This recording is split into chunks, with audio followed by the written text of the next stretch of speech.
We still do 7 NUFC Matters show a week for free. But if you want to help support NUFC Matters, then there are a few ways of doing it. Hit the like button on each live broadcast and video. This helps the channel grow. Hit the subscribe button and select the all notifications bell so you don't miss a single show. If you want to help us financially, then you can join the channel using this button with the membership starting at $1.99 a month. Or you can drop us a donation in the chat using a super sticker. We're also looking for sponsors. If you'd like your brand advertised on the flyers for the show and featured during the ad break, then email john@nufcmatters.com to arrange today. A big thanks to all our sponsors, Skips and Bins. You can find them at skipsandbins.com or telephone 0800 25 45 25 3. Email inquiries at skipsandbins.com. Website skipsandbins.com. Easy contract free and pay-as-you-go waste collection. Big thanks to Mr. Vicky's Sauces Handmade in Cumbria. You can order them from their website, mrvickys.co.uk, or by telephoning 01768 210 102. A big thanks also to New Workwear. You can find them at newworkwear.com. They are an agile and dedicated workwear provider. Welcome back as well to United Travel. They are a UK coaches firm and they are based in the Northeast. They've got 2024 tours and you can contact them on 01670 632 460 or mobile 0791 666 4174. Email info@unitedgrouptravel.com and they've got a website which is unitedgrouptravel.com. There's no strangers on their tours, just people you haven't met yet. Big thanks to them for their sponsorship. Big thanks as well to Media Arts, and they supply all the video technology. If you want to become a member and get a cup, a pen, a membership card, and a scarf, then get your smartphone and put it over this QR code. It will take you straight to the membership pack. It's a £25 one-off fee. You can also go to NUFC Matters website and search membership pack to book today. If you want to help the channel, then subscribe to it by hitting the subscribe button. Hit the thumb up under the video to like the video and click share to share to your other social media. We're also available as a podcast on iTunes, Spotify, and other podcast providers. Don't forget, we help the food bank on this channel. If you want to do so virtually, go to nufcfansfoodbank.co.uk and make a donation today. The Alan Shearer raffle is back on. 150 tickets, £1 a ticket. Win a limited edition signed Alan Shearer ball. Enter today at nufcmatters.com.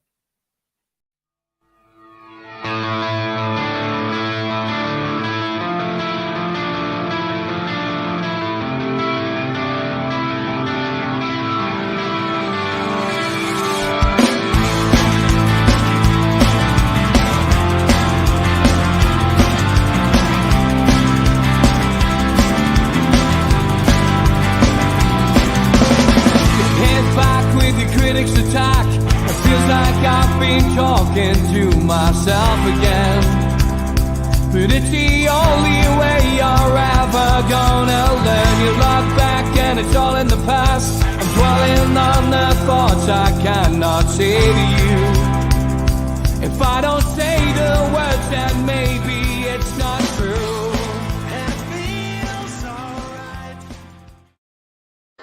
Good afternoon. Welcome to Eddie Howe's press conference for the game against Sheffield United this coming Sunday, 4:30 live on Sky. Those of you who watch my Eddie Howe's press conference each week will know that this is the format. I just go through the press conference. I've sit and listened to it. I've taken some notes and give you an idea of who've asked the questions and if there's anything that they've missed out on the news. Hopefully we will fill in the gaps. So Reza from BBC Radio Newcastle was first up. He said, "You're back from Milan, Eddie. Give us your reflections on it." And he said it was a great result. We haven't underestimated the task and the game internally. It was a tough place to go. The fans made it a hostile place to go, but I thought we did well. They were the semi-finalists, of course, in the competition last year. I thought the team gave a very resolute display, and I was very happy with it. He then, talked about midweek games, and then, how you cope having midweek and then Premier League, midweek, then Premier League. He says, you did that yourself, of course. He said, how have you managed? He said, it hasn't been as dramatically different as you would imagine. He said, from my perspective, of course, we had, the team's perspective, we had the traveling. He says, but, not too much has changed. He says, we're being smart with our time, and we've adapted and we've done well. So yeah, not much difference.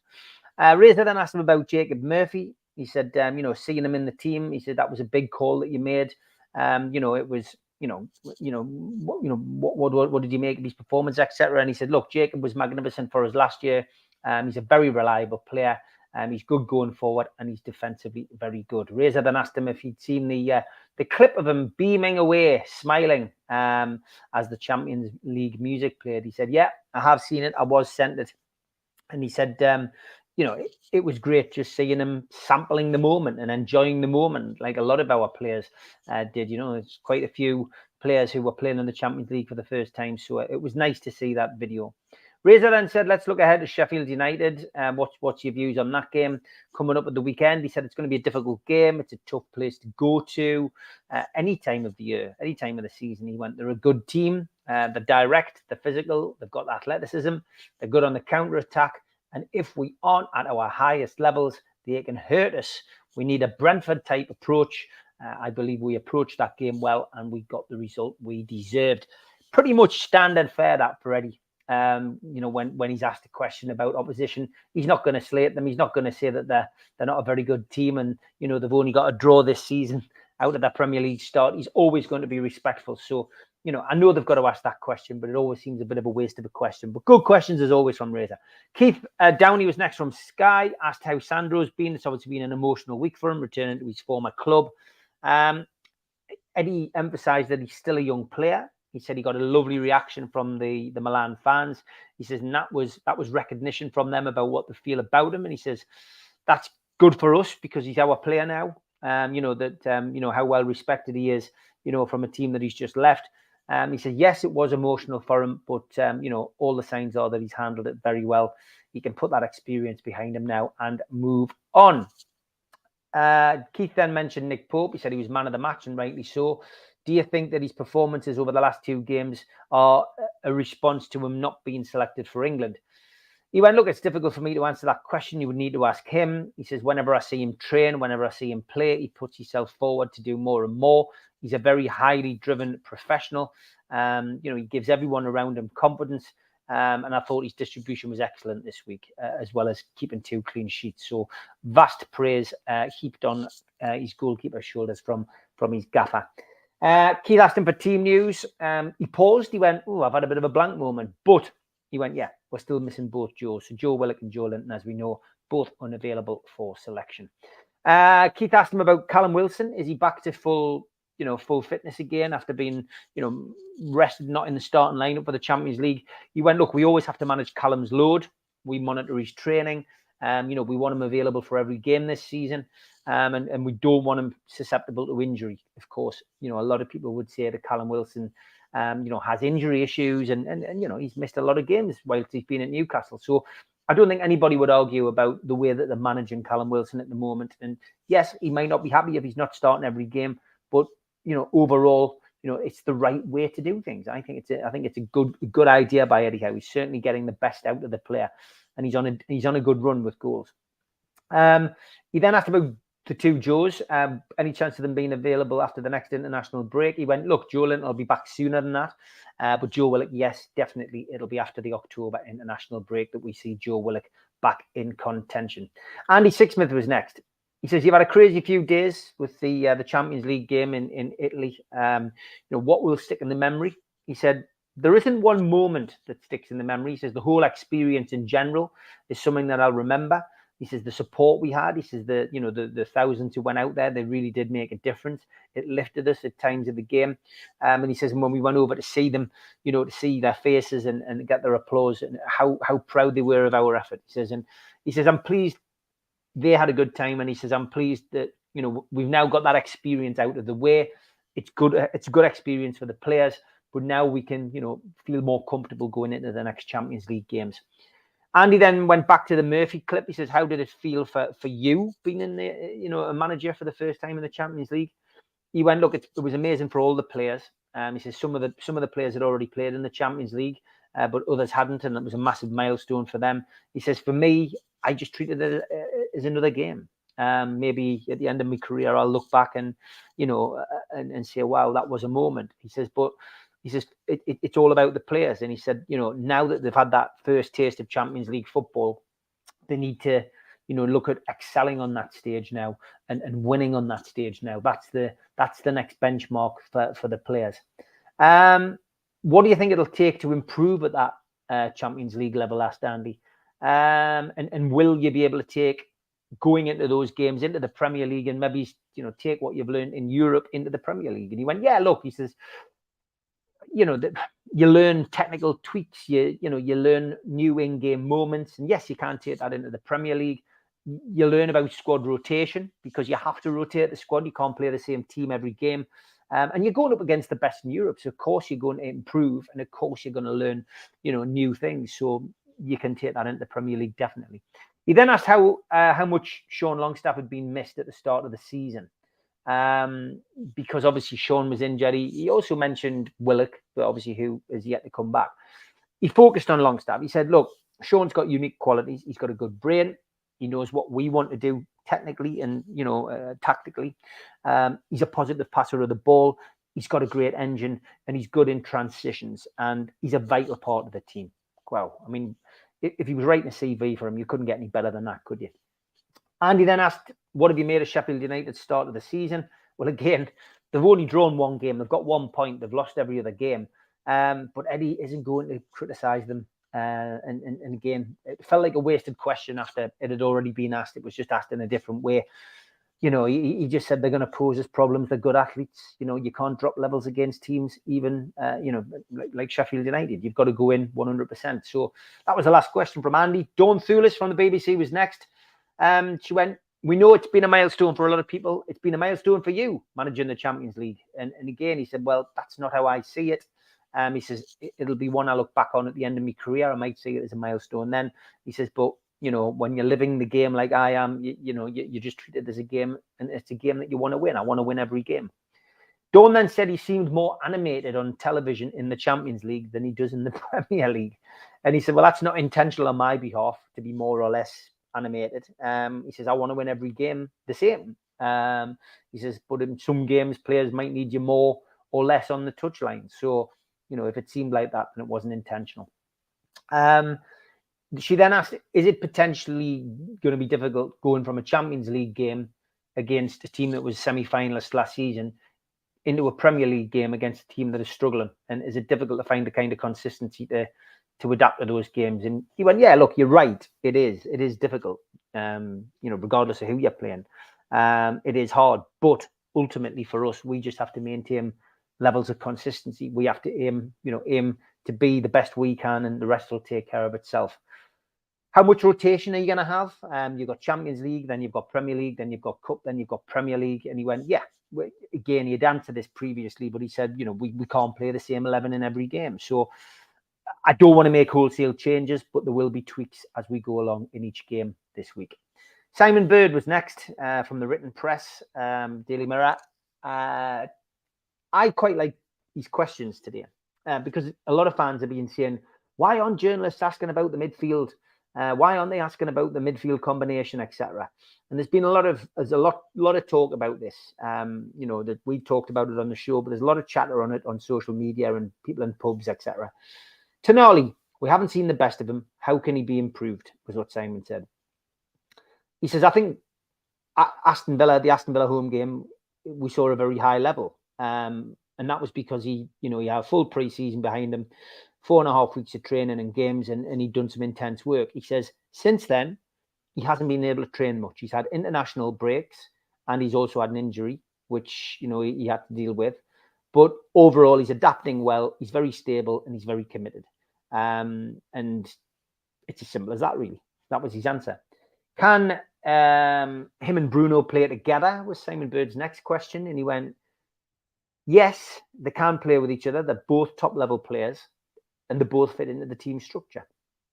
So Simon did ask the questions that we wanted answered to, and Eddie did answer them. Lee Ryder was next from the Chronicle. Have the players had enough time to prepare for today's game, for Sunday's game, sorry? And he went, yes, you know, we've had time together, but we, you know, from our perspective, as the manager, we can't measure the emotional effect the Champions League will have had on the players. You know, it has taken it out of us. You know, yes, it's our job to recover and find that consistency, but you know, it'll be interesting to see how the players react on Sunday. Lee then pushed him and asked him how many training sessions they'd had, and he said the players have been in today, but we haven't been able to physically train with the people who started the game. He says some of the squad have trained, but the ones who were in the starting 11 didn't train, and they haven't trained since they got back. So the training that's been done isn't at the maximum level either. And he says probably won't have a full training session before the game. So it's interesting to hear that that's the way that he's dealing with it. He says it would be stupid to, you know, it wouldn't be right to make the players train at maximum level. You wouldn't get the best out of them on Sunday. So I guess we'll wait and see how it all turns out on Sunday. He then mentioned Livramento and Hall. He says they both come in. They haven't signed to sit on the bench. When will we see them? Eddie paused and said, yeah, well, you will see them, but I'm not sure when. And he says, I like to pick the team which has got the best chance of winning.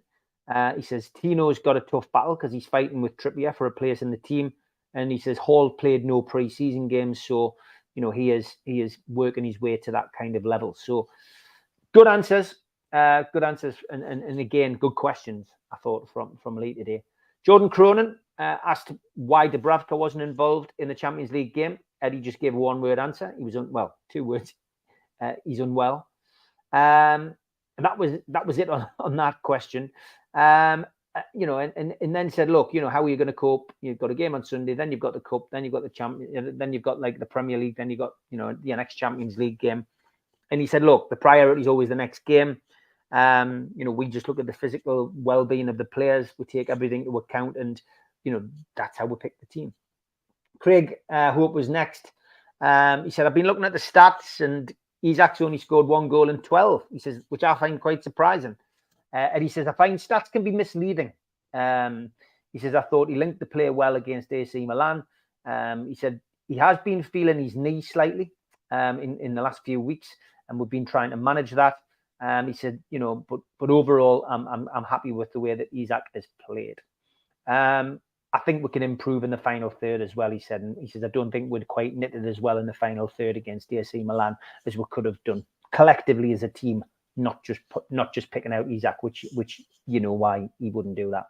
He then said, do you think, we've spoken about it before, but do you think there's a route to playing Alexander Isak and Callum Wilson together, potentially moving Isak out onto the left? You've done that in games before. And he went, look, yeah, we always look at things. He says, I know that Alex can play in that position. He's got the ability that if he goes quiet playing through the middle as a lone striker, that we can move him to the left and potentially bring Callum on.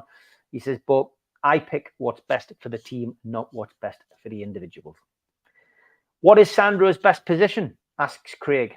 Sandro Tonali, of course. You know, he said, look, I just want him to be himself. He's an outstanding technician. He can play in any of those positions in midfield. He says, and I would also say that, you know, you can't judge a player in a month, not just him, but any player. Luke Edwards was next. 20 months ago, Eddie, you were fighting relegation. Is context the key? Says Luke. And he goes, yeah, he says, look, it's my job to protect the players externally. He says, I think people need to understand the journey that we've been on. He says, it's my job to remind people of that perspective. He says, the relegation fight was a real one and we did very well. Last year, we continued to be consistent.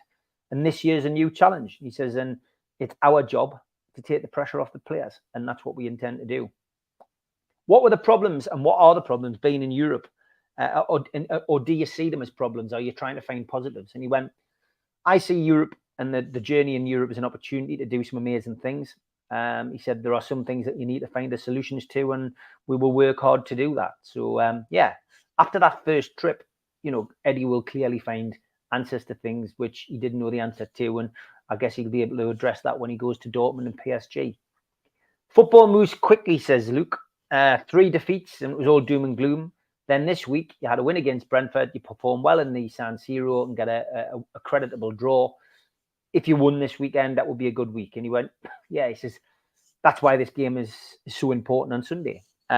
He says, the league's forming, momentum's forming, opinions are forming. He says, we knew that it was always going to be a difficult start, but this little block of games now, gives us an opportunity to change things around. Dominic was next. He again wanted to talk about Tonali. He said, had you not had injuries to the likes of Willock and Longstaff, do you think you would have eased him in rather than giving him a start against Villa? He went, it's difficult to say that. He says, my preference, of course, is to give players a look at how we train, a look at how we play before putting them into the team. He says, I think that's the best way, to get the long-term results. But then he re-emphasized what he said earlier. The key is not to judge players early. Don't write Tonali off now is more or less what he's saying. Dominic then said, new deal for Callum Wilson was announced last week. Any more in the pipeline? Obviously fishing to see whether Bruno's contract's been sorted. Not that I know of, he said. We then moved on to somebody called Mark, who I've got no idea who Mark is. Clearly one of the written press. Clearly hadn't been listening to the rest of the press conference. Is it your biggest challenge, returning from Champions League to the Premier League? It had already been asked in a variety of questions earlier. So Eddie just repeated the answer. He went, yeah, it's a big moment. You're preparing a short space of time, but I did it in the Championship. We played 3 games a week in the Championship. And he just said, it's the emotion and the emotions of playing in the Champions League and playing against AC Milan and getting that result that you can't measure. So ultimately, we'll wait and see what happens on Sunday. Oscar from the Sun, he then said, there's lots of talk about the balance in the midfield. Are you lacking a holding midfield player?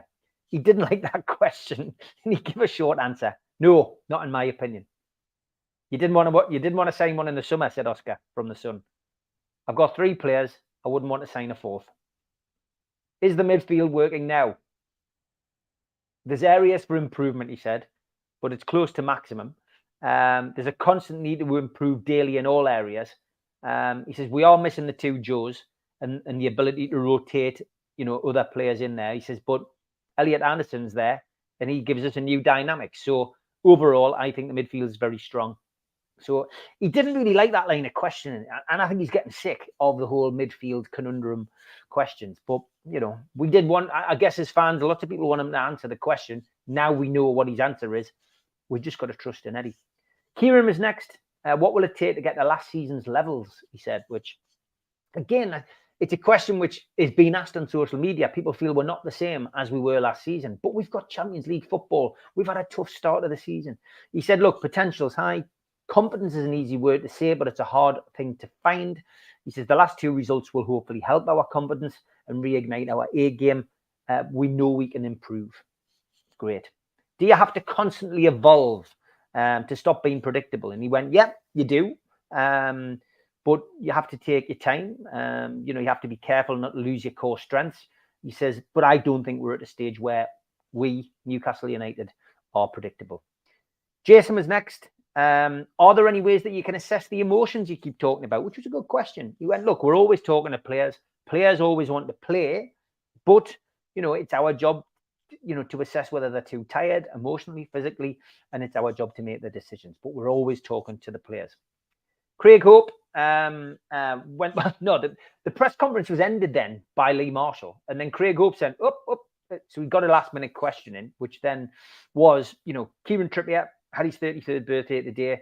He had an outstanding game in the San Siro. Is it proof that there's life, still life in him? And he went, look, Trips was magnificent against a great opponent. Defensively, he was spot on. I'm delighted with his leadership skills, and he's part of a very strong defensive unit.